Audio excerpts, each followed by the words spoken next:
Day 5 na ng ginagawa kong project at sa wakas mag-aasintada na din. Pero bago ang lahat, nagputol muna ako ng 8mm na bakal para sa gagawing gancho. Binaluktot ko siya tapos minartilyo para makagawa ng handle. Tapos nagbaluktot ulit ako para sa kanyang tip. Ang huling step na lang ay patulisin yung dulo niya. At wala!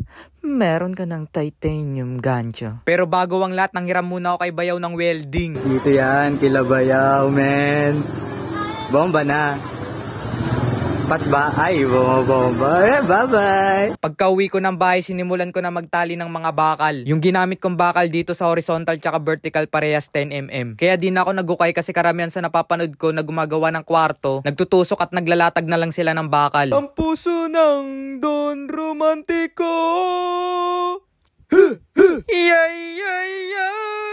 Dito nagkabaliktad yung nilagay kong bakal. Kasi yung bakal para dito na itusok ko pala pa vertical. Kaya ang ginawa ko, winelding ko tapos nagdugtong na lang. Pinakapit ko na lang sila sa poste para tumibay na rin. Kaya pagtapos ko masolve yung issue, sinimulan ko na maghalo. Isang semento, 4 na buhangin pala yung gamit ko dito. Pambira, anong klase yan? Portig naman yung tauhan mo. Kaya pala gusto ng arawan kasi naglalaro eh.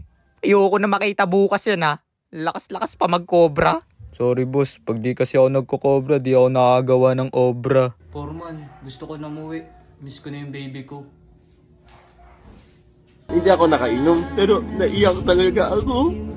Kasi miss ko na yung baby ko.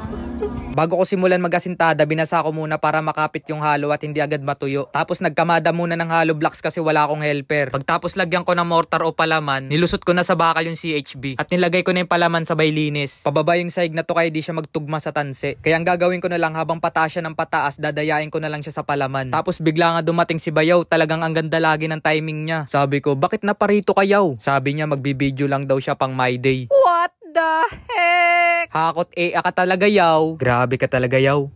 Makita mo lang akong napapagod.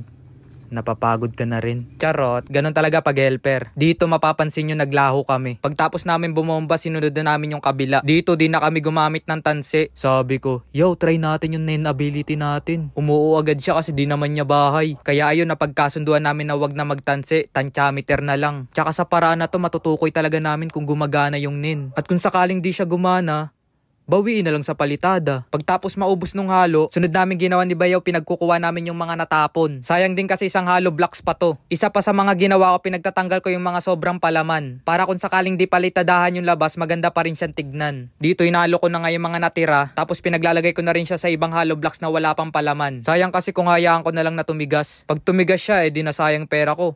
Kung yung pera ko na yung pinangsabay ko, nagkaamats pa. At yun, maraming salamat kay Bayaw na pumunta. Pinapangako ko ngayong gabi, hindi ako yung 3GS na tutumba.